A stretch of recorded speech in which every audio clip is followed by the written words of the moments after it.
ಎಲ್ಲರಿಗೂ ನಮಸ್ಕಾರ ಸ್ನೇಹಿತರೆ. 2026ರ IPL ಮೊದಲನೇ ಪಂದ್ಯ ನಮ್ಮ ರಾಯಲ್ ಚಾಲೆಂಜರ್ಸ್ ಬೆಂಗಳೂರು ಮತ್ತು ಹೈದರಾಬಾದ್ ನಡುವೆ ಆದ್ರೆ ನಡೆಯಲಿದೆ.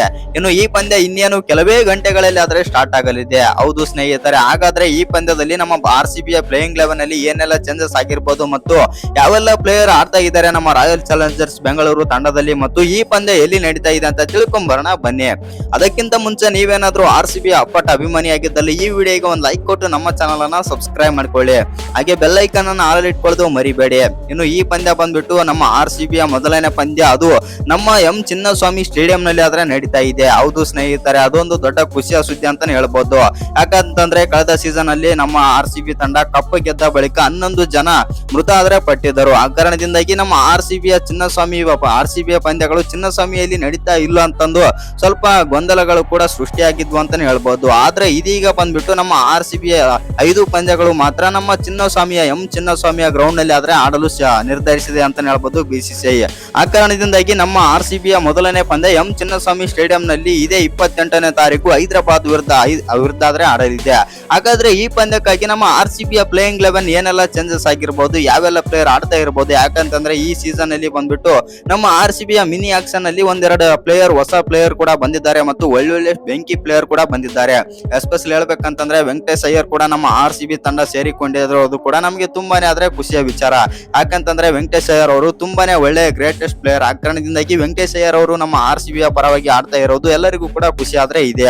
ಹಾಗಾದ್ರೆ ನಮ್ಮ RCBಯ ತಂಡದ ಪ್ಲೇಯಿಂಗ್ 11 ಯಾವ ರೀತಿ ಇರಬಹುದು ಮತ್ತು ಯಾವೆಲ್ಲ ಪ್ಲೇಯರ್ ಆಡ್ತಾ ಇರಬಹುದು ಅಂತ ನೋಡೋದಾಯ್ತು ಅಂತಂದ್ರೆ, ಇನ್ನು ಇದೀಗ ಬಂದಿರೋ ಅಪ್ಡೇಟ್ ಮತ್ತು ರೂಮರ್ಸ್ ಕಡೆಯಿಂದ ಒಂದು ಅಪ್ಡೇಟ್ ಆದ್ರೆ ಬಂದಿದೆ. ನಮ್ಮ RCBಯ ಪ್ಲೇಯಿಂಗ್ 11 ಅಲ್ಲಿ ಈ ಪ್ಲೇಯರ್ಸ್ ಆದ್ರೆ ಆಡ್ತಾ ಇದ್ದಾರೆ ಅಂತೆ.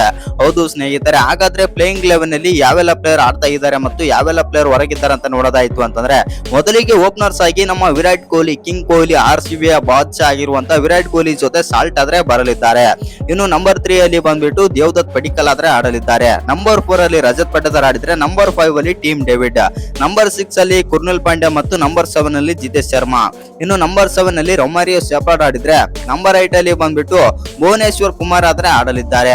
ಇನ್ನು ಇದೀಗ ಬಂದಿರೋ ಒಂದು ಅಪ್ಡೇಟ್ ಗಳ ಪ್ರಕಾರ ನಂಬರ್ 9 ಅಲ್ಲಿ ಬಂದ್ಬಿಟ್ಟು ಜಾಸ್ ಹೆಜಲ್ವುಡ್ ಬದಲಿಗೆ ಜಾಕಬ್ ಡಪ್ಪಿ ಅವರಾದ್ರೆ ಆಡಲಿದ್ದಾರೆ. ಹೌದು ಸ್ನೇಹಿತರೆ, ಹಾಗಾದ್ರೆ ನಂಬರ್ 11 ಮತ್ತು ನಂಬರ್ 10 ಅಲ್ಲಿ ಮತ್ತು ಇಂಪ್ಯಾಕ್ಟ್ ಪ್ಲೇಯರ್ ಅಲ್ಲಿ ಯಾವೆಲ್ಲ ಪ್ಲೇಯರ್ ಆಡಲಿದ್ದಾರೆ ಮತ್ತು ಯಾವೆಲ್ಲ ಪ್ಲೇಯರ್ ಇದ್ದಾರೆ ಅಂತ ನೋಡೋದಾಯ್ತು ಅಂತಂದ್ರೆ, ಯಥಾ ಪ್ರಕಾರ ನಮ್ಮ ಎಸ್ ದಯಾಳ್ ಅವರು ಆಡ್ತಾ ಇದ್ರು ನಂಬರ್ 11 ಅಲ್ಲಿ. ಆ ಕಾರಣದಿಂದಾಗಿ ಎಸ್ ದಯಾಳ್ ಅವರು ಈ ಸೀಸನ್ ಇಂದ ರೂಲ್ ಔಟ್ ಕೂಡ ಆಗಿದ್ದಾರೆ. ಹಾಗಾದ್ರೆ ಎಸ್ ದಯಾಳ್ ಬದಲಿಗೆ ಯಾವ ಪ್ಲೇಯರ್ ನಮ್ಮ RCBಯ ಪರವಾಗಿ ಆಡ್ತಾ ಇದ್ದಾರೆ ಅಂತ ನೋಡೋದಾಯ್ತು ಅಂತಂದ್ರೆ, ಎಸ್ ದಯಾಳ್ ಅವರ ಬದಲಿಗೆ ರಸಿಕ್ದಾರ್ ಸಲಾಂ ಅವರಾದ್ರೆ ಆಡಲಿದ್ದಾರೆ ಅಂತಾನೆ ಹೇಳ್ಬೋದು. ನಂಬರ್ 11 ಅಲ್ಲಿ ಎಸ್ ದಯಾಳ್ ಬದಲಿಗೆ ರಸಿಕ್ದಾರ್ ಸಲಾಂ ಆದ್ರೆ ಆಡಲಿದ್ದಾರೆ. ಹಾಗಾದ್ರೆ ಇಂಪ್ಯಾಕ್ಟ್ ಪ್ಲೇಯರ್ ಅಲ್ಲಿ ಯಾವ ಪ್ಲೇಯರ್ ಬರ್ತಾ ಇದ್ದಾರೆ, ಯಾವ ಪ್ಲೇಯರ್ ಆಡ್ತಾ ಇದ್ದಾರೆ ಅಂತ ನೋಡೋದಾಯ್ತು ಅಂತಂದ್ರೆ, ಇಂಪ್ಯಾಕ್ಟ್ ಪ್ಲೇಯರ್ ಆಗಿ ನಮ್ಮ ಸುಯಾಜ್ ಶರ್ಮಾ ಯಥಾ ಪ್ರಕಾರ ಆಡ್ತಾರೆ.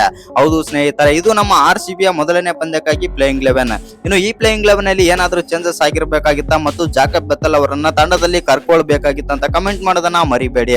ಹಾಗೆ ಇನ್ನು ಯಾರ್ಯಾರು RCB ಅಭಿಮಾನಿಗಳಿದ್ದೀರಾ ಈ ವಿಡಿಯೋಗೆ ಒಂದು ಲೈಕ್ ಕೊಟ್ಟು ನಮ್ಮ ಚಾನಲ್ ಅನ್ನ ಸಬ್ಸ್ಕ್ರೈಬ್ ಮಾಡ್ಕೊಳ್ಳಿ.